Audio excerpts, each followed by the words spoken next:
오늘은 만남의 축복이라는 제목으로 우리 함께 말씀을 나누도록 하겠습니다. 하나님의 계획은 우리 만남을 통하여 이루어집니다. 중요한 계획은 이 만남을 통하여 이루어진다는 사실 기억하시면 되겠습니다. 지금 우리는 하나님의 절대 망대를 세우는 시간표입니다. 하나님의 든든한 망대가 내 안에 세워져야 됩니다. 망대가 바뀌어야 돼요. 지금까지 이 사단이 심어놓은 12가지 이 흑암의 망대가 있습니다. 이걸 무너지고 하나님의 망대를 세우는 겁니다. 하나님의 망대가 있어야 세상에 속지 않고 오히려 세상을 살리게 됩니다. 걱정하지 말아야 될 것은 하나하나씩 준비하면 되기 때문에 괜찮습니다.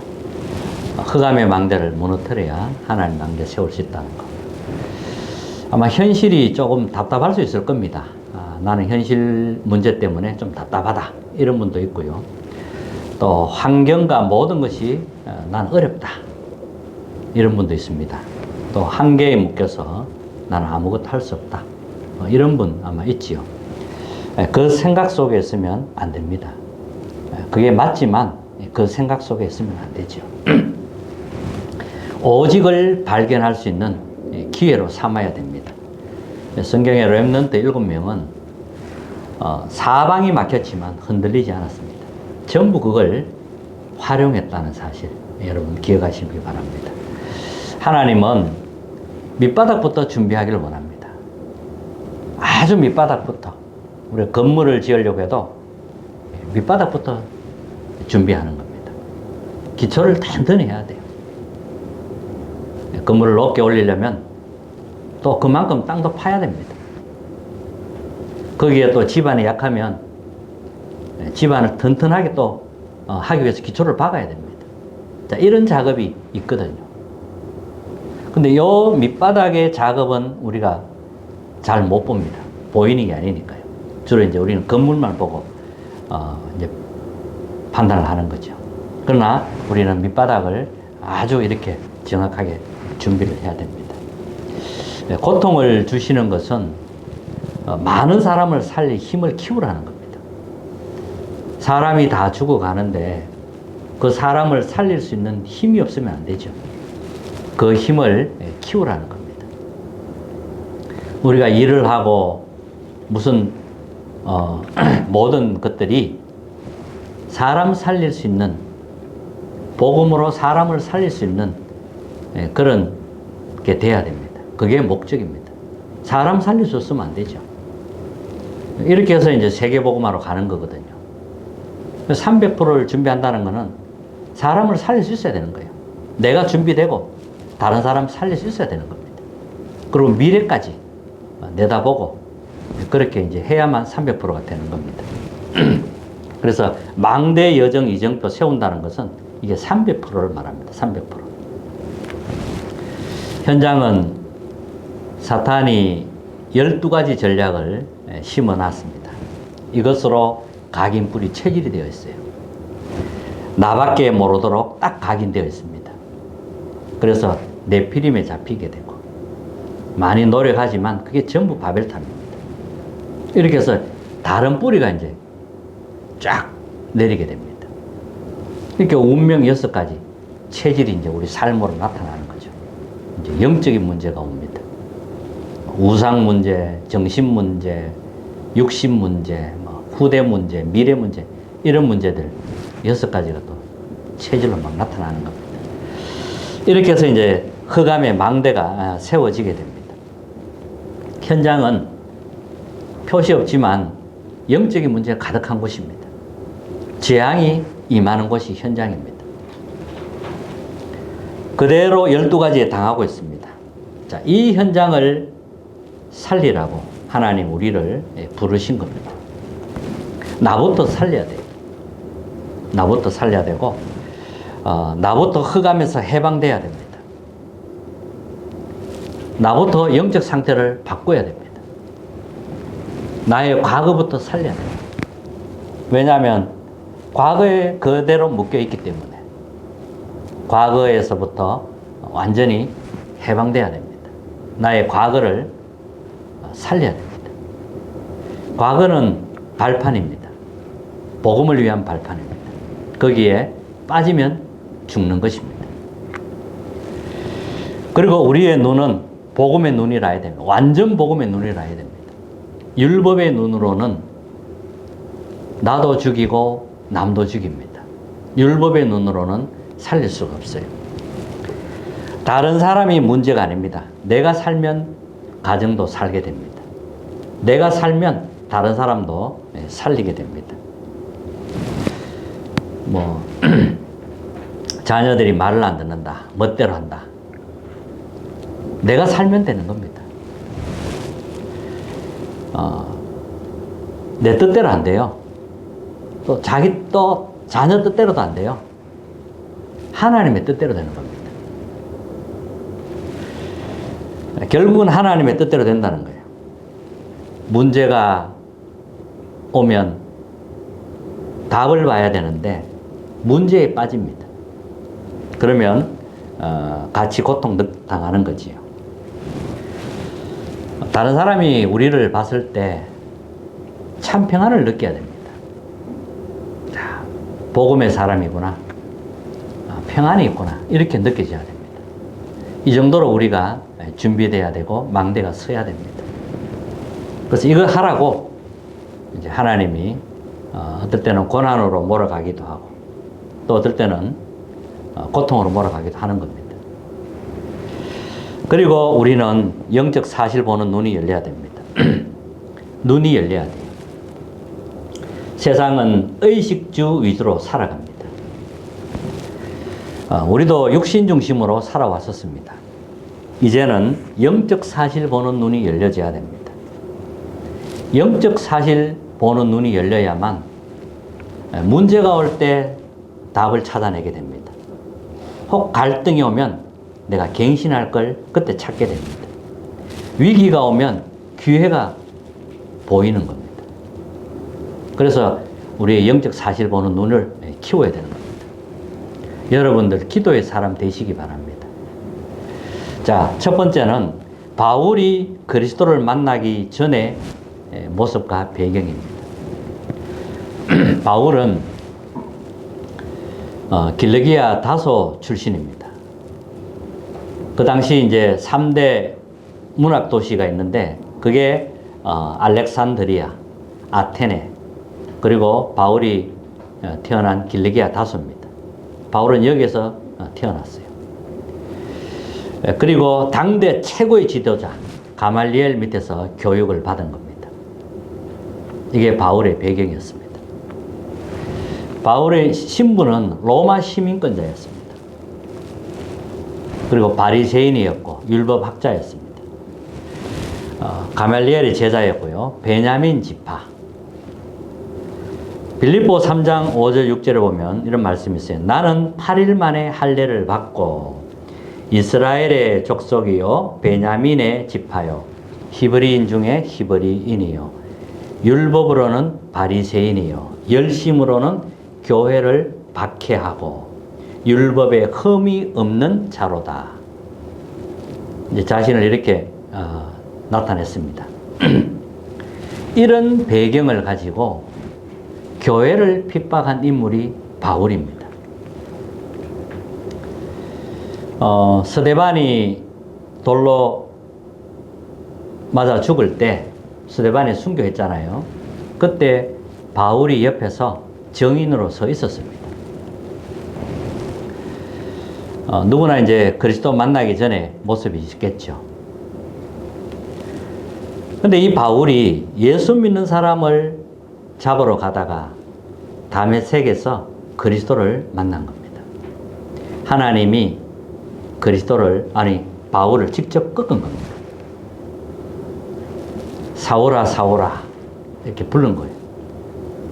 주여 니시니까 나는 네가 핍박하는 예수다. 그 말 한마디에 이 강한 빛이 비치면서 바울을 완전히 꺾어버린 겁니다. 자기는 잘한다고 했는데 교회를 박해하는 사람이었던 겁니다. 그래서 두 번째는 하나님이 주신 만남의 축복입니다. 바울은 첫 번째 그리스도를 만났어요. 그리스도로 완전 답을 낸 겁니다. 그리스도의 빛 앞에 무릎을 꿇은 겁니다. 그리스도로 완전히 답이 났다니까요. 이것은 영세전에 감추어진 축복이라는 겁니다. 여러분들 그리스도로 답을 내셔야 돼요. 그래야 삶의 이유가 나오는 겁니다. 삶의 목적이 나오는 겁니다. 삶의 목표가 나오는 겁니다. 이것 아니면 전부 의식주라. 절대로 못 벗어납니다. 그리스도로 완전 답을 내셔야 됩니다. 근데 바울은 많은 사람을 살리고 중요한 일을 했습니다. 근데 영적인 문제가 해결이 안 돼요. 남도 고치고 치유하고 다 하는데 자기 문제는 해결이 안 되는 겁니다. 그때 하나님이 뭐라고 하셨냐면 네 은혜가 족하다 그랬어요. 그리스도의 능력이 네게 머물게 하려 함이라. 이 영적 문제 때문에 얼마나 간절히 막 깊은 기도 속으로 들어간지 모릅니다. 몸 안에 있는지 몸 밖에 있는지 모를 정도로 깊은 기도 속에 들어갔던 겁니다. 근데 하나님은 치유해 주신 게 아니라 그리스도의 은혜 속에 머물게 하게 하려 합니다. 이렇게 이제 말씀하신 겁니다. 자, 그러면서 이 바울은 중요한 만남을 하나님이 계속 주시는 겁니다. 바울에게 브리스길라 부부를 만나게 했습니다. 오늘 읽었던 본문이죠. 브리스길라 부부는 누구냐 하면 브리스길라는 로마인입니다. 로마 사람이고 아굴라는 유대인입니다. 로마에서 살고 있었는데 로마 황제가 유대인을 다 쫓아낸 겁니다.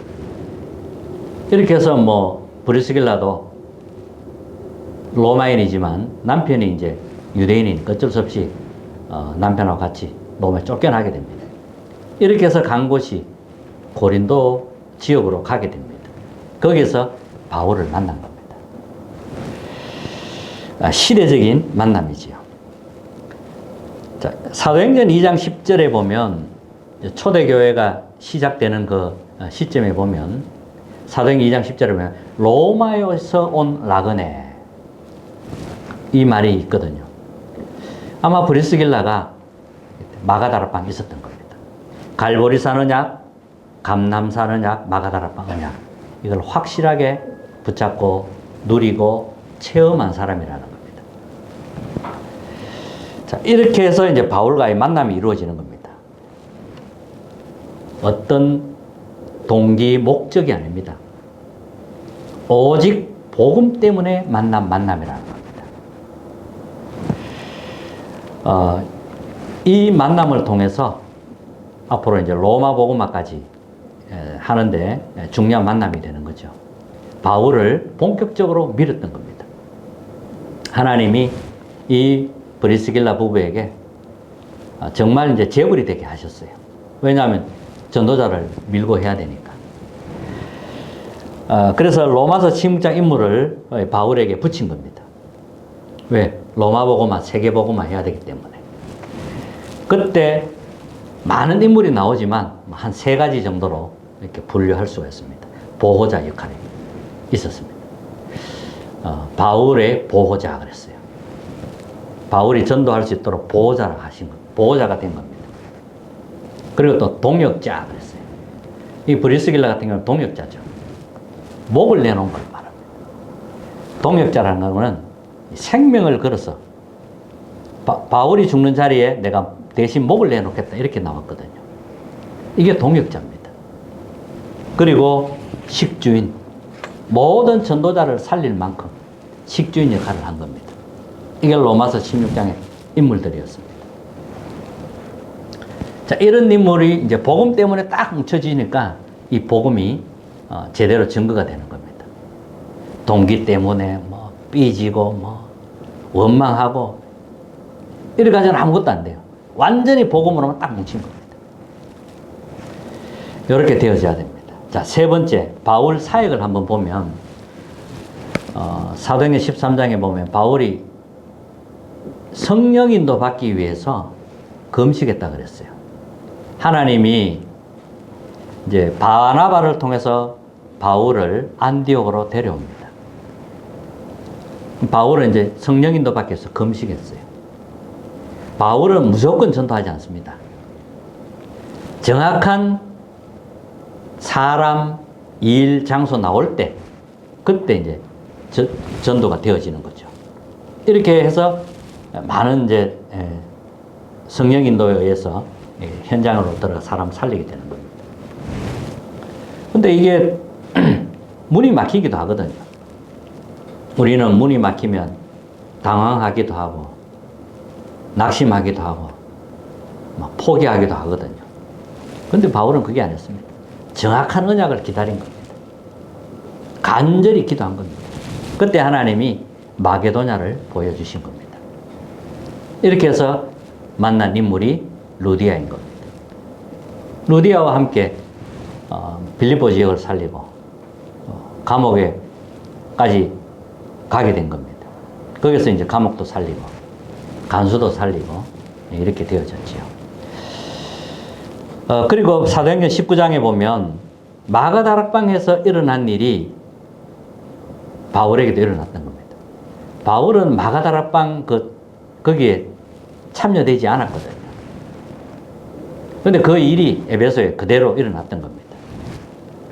이렇게 해서 이제 석 달 동안 회당에서 하나님의 나라에 대해서 담대히 강론했다 그랬습니다.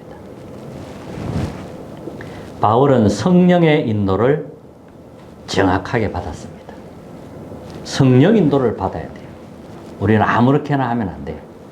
정확한 성령의 인도를 받아야만 됩니다. 자, 성령의 인도를 받게 되면 성령의 역사가 일어납니다.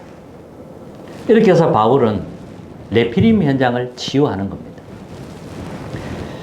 사도행전 13장에 보면 잘 나오죠. 5장 12절에 보면 흑암을 꺾은 겁니다. 먼저 가서 흑암부터 꺾었어요. 그리고 사도행전 16장 16절 18절에 보면 귀신 들린 자를 고친 겁니다. 그리고 19장에 보면 불치병자를 그리스도의 이름으로 치유하기도 했습니다. 이런 네피림 현장을 치유하기 시작했습니다. 이러니까 이제 열매가 나죠. 성령의 열매가 나는 겁니다. 총독이 돌아오기도 하고, 귀신 들린 자를 고치면서 이제 감옥까지 갔는데 거기에서 간수를 살리기도 하고, 간수장이 감옥에 이제 소장이 제자가 되기도 하고, 자, 이런 일이 막 일어났던 겁니다. 빌립보 살릴 루디아도 제자가 되고, 그러면서 로마도 보아야 하리라 이렇게 나온 겁니다.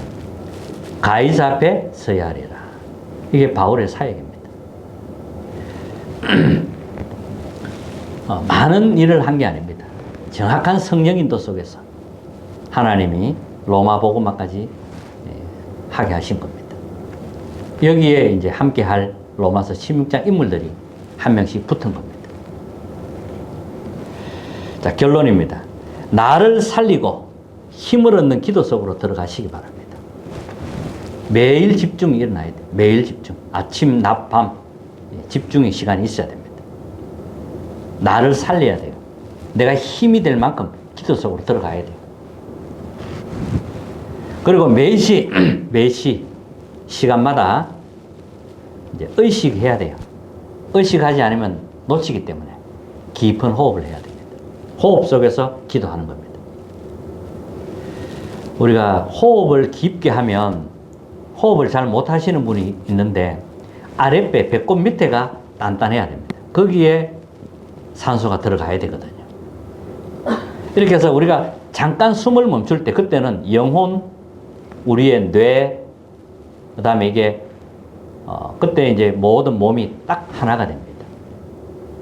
또 어떨 때는 우리가 조용한 곳에 있을 때는 부르짖는 기도도 필요합니다.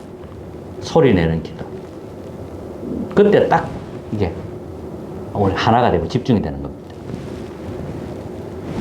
그리고 또 우리가 운동해야 돼요. 얼마든지 방 안에서도 할 수 있습니다. 계속 이렇게 몸을 살려야 됩니다.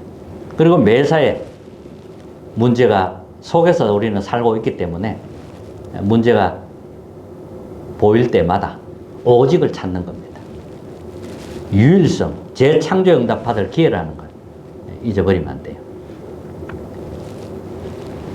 그리고 하나님은 우리에게 비밀을 주셨어요. 10가지를. 혼자서 살아남는 비밀. 이 복음 가진 사람은 혼자서 살아남습니다.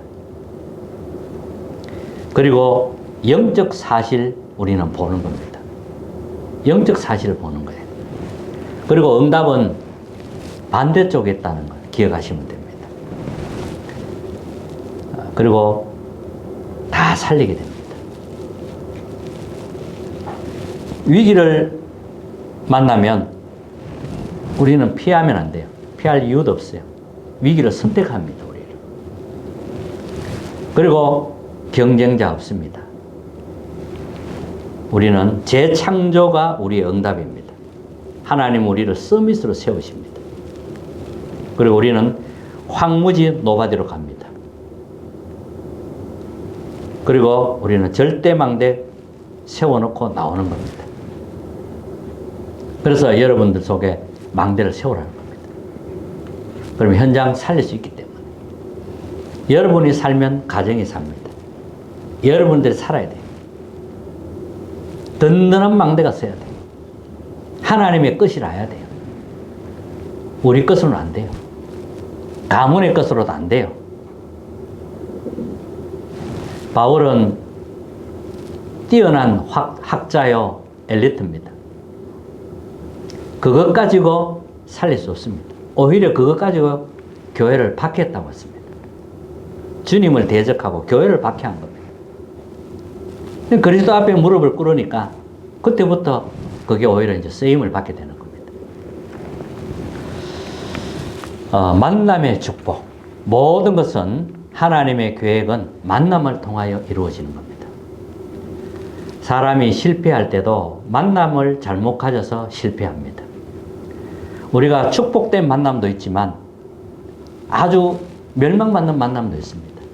이 축복된 만남, 하나님이 주신 만남인데 이 복음 때문에 만난 것입니다. 이 만남은 하나님의 계획을 이루는 만남입니다. 여러분들 말씀을 깊이 묵상하시면서 최고의 은혜가 임하는 한 주간 되시기를 주님의 이름으로 축복합니다. 찬송가 320장입니다.